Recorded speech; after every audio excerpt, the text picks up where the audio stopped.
नमस्कार दोस्तों। आज कैलेंडर का चौथा पार्ट लेकर आया हूँ। जो लास्ट वाला वीडियो कैलेंडर का मैंने बनाया था, उसमें मैंने जो वहाँ कुछ बातें बताया था आपको, जैसे कैसे हम किसी भी जनरल ईयर का कैलेंडर को देखते हैं तो उसका जो पहला दिन होता है और आखिरी दिन जो होता है वो एक समान होता है। और लीप ईयर अगर होता है तो कैसे आखिरी दिन जो होता है वो पहले वाले दिन से एक ज़्यादा होता है। और उसका पूरा मेथड क्या है, क्या प्रोसेस है, सब मैंने वहाँ पे बताया था आपको। आज मैं उसी को आगे बढ़ाते हुए और कुछ और भी जो उससे जुड़ा हुआ जो इम्पोर्टेंट बात हो सकता है वो मैं लेके आया हूँ। तो आज का जो वीडियो है वो भी काफ़ी इम्पोर्टेंट है। अगर आप कुछ सीखना चाहते हो नया कैलेंडर के बारे में तो इसको आप ज़रूर देखना इस वीडियो को। इससे पहले जो बनाया उसको भी देखना। तो स्टार्ट करते हैं। देखो, मैंने यहाँ पे जो लिखा है, same month same date but next and previous year.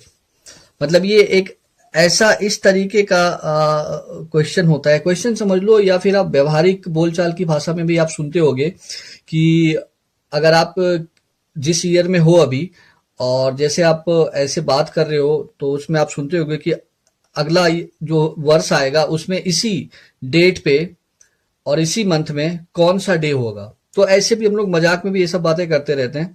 तो बहुतों को पता भी होता है और वो बता भी देते हैं, कुछ लोगों को नहीं पता होता है तो वो कैलेंडर को देखते हैं।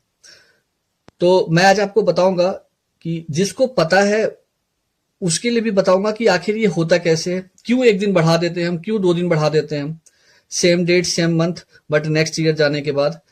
और जिसको नहीं पता है वो भी देखना, आपको समझ में आ जाएगा। तो स्टार्ट करते हैं। देखो, सबसे पहले क्या है, यहाँ मैंने डेट मंथ और ईयर को लिखा है और यहाँ डे को लिखा है। तो 16 मार्च 1993 संडे है। तो 16 मार्च 1994 कौन सा दिन होगा? तो देखो, डेट क्या है, सेम है, करेक्ट। मंथ भी हमारा क्या है, सेम है, बट ईयर जो है वो अगला वाला है। तो कैसे निकालेंगे? देखो, एक बात का ध्यान रखना है। कुछ लोगों को जो होता है, सिर्फ एक बात पता होता है कि अगर जनरल ईयर का कैलेंडर है तो एक दिन बढ़ा दो, और लीप ईयर का कैलेंडर है तो 2 दिन बढ़ा दो। तो ऐसे सिंपली वो याद भी कर लेते हैं। तो देखो, याद करने से बात नहीं बनेगा। अगर लीप ईयर का कैलेंडर है तो भी जरूरी नहीं कि 2 ही दिन बढ़ेगा।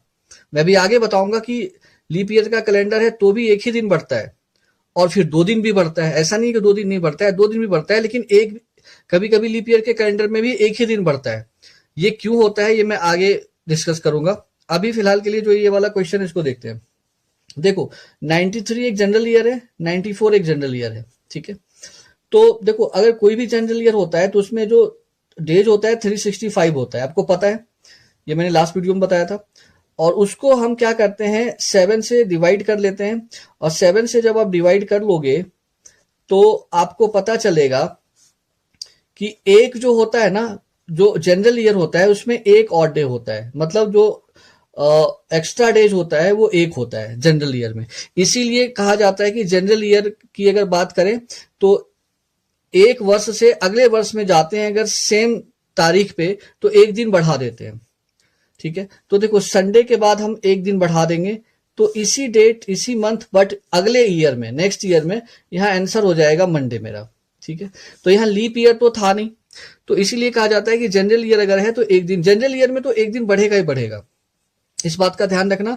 अगर जनरल ईयर होगा तो same date same month, but next year पे अगर जाओगे तो एक दिन बढ़ा देना। और अगर क्वेश्चन में प्रीवियस वाला पूछ लिया है, ठीक है, तो उसमें एक दिन आप घटा देना। अब यहाँ पे आते हैं दूसरे वाले क्वेश्चन पे। देखो, यहाँ पे दिया हुआ है 15 फेब, यहाँ भी 15 फेब है, यहाँ 2011 है, 2011 है, यहाँ 2012 है, 2012 है, लेकिन यहाँ दिया हुआ है कि संडे है। तो अगले ईयर में क्या होगा? अब आप बताओ, ये जो 2012 है ये एक लीप ईयर है ना। और आपको पता है कि लीप ईयर में कुल दिनों की संख्या होता है 366, और इसको अगर हम 7 से डिवाइड करें तो आप इसको अगर डिवाइड कर लो एक बारी 7 से, तो आपको पता चलेगा कि यहाँ पे जो आ रहा है 2 ऑड डेज आ रहा है। करेक्ट। इसीलिए कहा जाता है कि जो लीप ईयर होता है ना, उसमें हम 2 दिन बढ़ाते हैं, लेकिन सभी लीप ईयर में 2 दिन नहीं बढ़ाना। अब यहाँ पे थोड़ा समझने वाली बात है। देखो 15 फैब है और 2011 है, 15 फैब है और 2012 है। तो लीप ईयर का मैंने बताया कि 2 ऑड डेज होता है, लेकिन यहाँ ध्यान से देखो कि जब लीप ईयर होता है तो लीप ईयर में एक दिन एक्स्ट्रा किस मंथ में बढ़ता है? वो फरवरी वाले में बढ़ता है। क्योंकि अगर ऑर्डिनरी ईयर होता है तो 28 डेज होता है फरवरी में, लेकिन अगर लीप ईयर होता है तो फरवरी के मंथ में एक दिन बढ़ जाता है और वो 29 दिनों का हो जाता है, 29 डेज का होता है। तो हमें देखना है कि फर्क किस मंथ में पड़ रहा है। तो आप एक बात का ध्यान रखना कि अगर आप एक वर्ष से दूसरे वर्ष जा रहे हो, उसमें अगर 29 वाला फरवरी पड़ जाता है बीच में, तब तो 2 दिन बढ़ाना। लेकिन अगर 29 वाला फरवरी नहीं आता है बीच में तो एक ही दिन बढ़ाना है। ठीक है। अब यहां पे आते हैं, जब ये 15 फरवरी की बात कर रहा है और नेक्स्ट ईयर लीप ईयर है, लेकिन 15 फरवरी तक ही जाना है मुझे, आगे 29 फैब तो आया नहीं। जब नहीं आया तो एक ही दिन बढ़ेगा, तो इसका जो आंसर होगा वो मंडे ही होगा। ठीक है। तो उम्मीद करता हूं आपको ये बात समझ में आ गया होगा। अगले क्वेश्चन पे आते हैं। तो अगला देखो 4th मार्च दिया है और यहाँ पे एक चीज आप ध्यान करना, यहाँ थोड़ा मैं 2012 कर लेता हूं। ठीक है। 2012 की बात करते हैं। तो दोनों का डेट और ये रहा मंथ सेम है, बट ईयर की अगर हम बात करें तो ये 11 है और ये 12 है। ठीक है। तो क्या होगा? देखो अब यहां पे समझने वाली बात है। 2012 क्या है? एक लीप ईयर है। 2012 एक लीप वर्ष है। तो अब क्या 2011 से 2012 के बीच जाने में क्या फरवरी मुझे 29 वाला मिल रहा है? बिल्कुल मिल रहा है।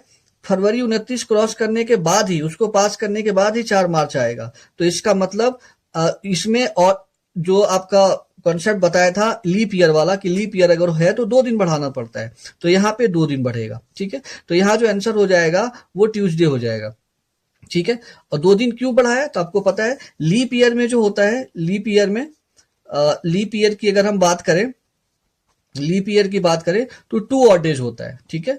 2 ऑड डेज होता है, तो इसलिए 2 दिन बढ़ेगा यहाँ पे। और यहाँ लीप ईयर का फर्क साफ साफ दिखेगा। क्यों? क्योंकि इसमें 29 वाला फैब आ चुका है। अब अगले क्वेश्चन पे जाते हैं। देखो यहां पे क्या है? 16th फैब, ये 2016 है, ये 2015 है। ये तो प्रीवियस वाला पूछ रहा है। एक बात का ध्यान रखना, अगर प्रीवियस ईयर पूछा जाता है तो घटाना पड़ता है, और अगर नेक्स्ट ईयर क्वेश्चन में दिया है तो ऐड करना पड़ता है। तो यहां देखो मंडे दिया हुआ है, तो एक बात बताओ, 16th फैब है और 16th फैब मुझे पीछे 2015 वाला जाना है। तो जो 2016 वाला है उसमें तो अब 16 से मुझे बैकवर्ड डायरेक्शन में जाना है, पीछे की ओर जाना है। 2015 में जब हम जाएंगे तो 2015 एक जनरल ईयर है ना? तो इसमें तो फैब जो पड़ेगा वो 28 डेज का ही होगा। तो इसमें 29 वाला फैब तो आया नहीं, तो इसलिए यहां सिंपली 1 सब्ट्रैक्ट हो जाएगा। तो इसका आंसर क्या हो जाएगा? संडे हो जाएगा। करेक्ट। उसी तरीके से इस क्वेश्चन को देखते हैं। तो इसको देखते हैं, 19 में है, 19th में है, ये 2016 है, 2015 है। करेक्ट। अब यहां पे देखो ये भी प्रीवियस ईयर के बारे में पूछा है। अब यहां पे देखो, जब हम 2016 में मई से पहले वाले मंथ में जाएंगे तो यहां पे 2016 में जो होगा उसका फरवरी 29 का पड़ेगा। और मैंने आपको क्या बताया कि लीप ईयर ही नहीं देखना है, देखना यह है कि अगर आप जब कंसीडर कर रहे हो एक ईयर से दूसरे ईयर को, तो क्या बीच में 29 वाला फैब आ रहा है क्या? तो 2016 में 29 वाला फैब आ रहा है, तो उसी में से यहां पे अब 2 घटेगा। ठीक है। तो 2 सब्ट्रैक्ट कर लो तो आंसर हो जाएगा सैटरडे इसका। करेक्ट। नेक्स्ट अगला देखो, अगला जो क्वेश्चन है 25 ऑफ नवंबर है, मतलब 25 नवंबर है, और ये 2021 है और 2020 पूछा गया है। देखो 2020 एक लीप ईयर है, इस बात का ध्यान रखना, लेकिन 2021 एक जनरल ईयर है। अब 2021 में जो फैब होगा वो 28 डेज का होगा। ठीक है। 29 डेज का तो है नहीं, 28 डेज का है। और 2020 में मुझे जाना है, 2020 में मुझे नवंबर तक ही जाना है, फरवरी तक नहीं जाना है। तो इसका मतलब सिर्फ एक ही दिन घटेगा, क्योंकि इस दोनों के बीच में 29 वाला फरवरी नहीं आया है। तो इसका भी आंसर क्या हो जाएगा? सैटरडे। तो कुल मिला के देखो क्रक्स ये है जो मैं बताना चाह रहा था इस वीडियो में, वो ये कहना चाह रहा था कि आप सिर्फ लीप ईयर ही मत देखो। लीप ईयर और जनरल ईयर में अगर 29 वाला फेब को बीच में अगर आ रहा है या उसको पास करके जा रहे हो, तब तो 2 दिन घटाओ बढ़ाओ। लेकिन अगर 29 वाला फेब नहीं आ रहा है बीच में, तब तो आप सिंपली 1 दिन घटाओ बढ़ाओ। बढ़ाना कब है? नेक्स्ट ईयर होगा तो 1 दिन बढ़ाना है, और घटाना है जब प्रीवियस होगा तब घटाना है। मैं उम्मीद करता हूं कि आपको जो आज मैंने बताया वो ठीक तरीके से समझ में आ जाएगा। और आप बार बार मैं कहता हूं कि आप 1 बार 2 बार वीडियो को देखोगे तो और बेहतर तरीके से समझ में आएगा। धन्यवाद।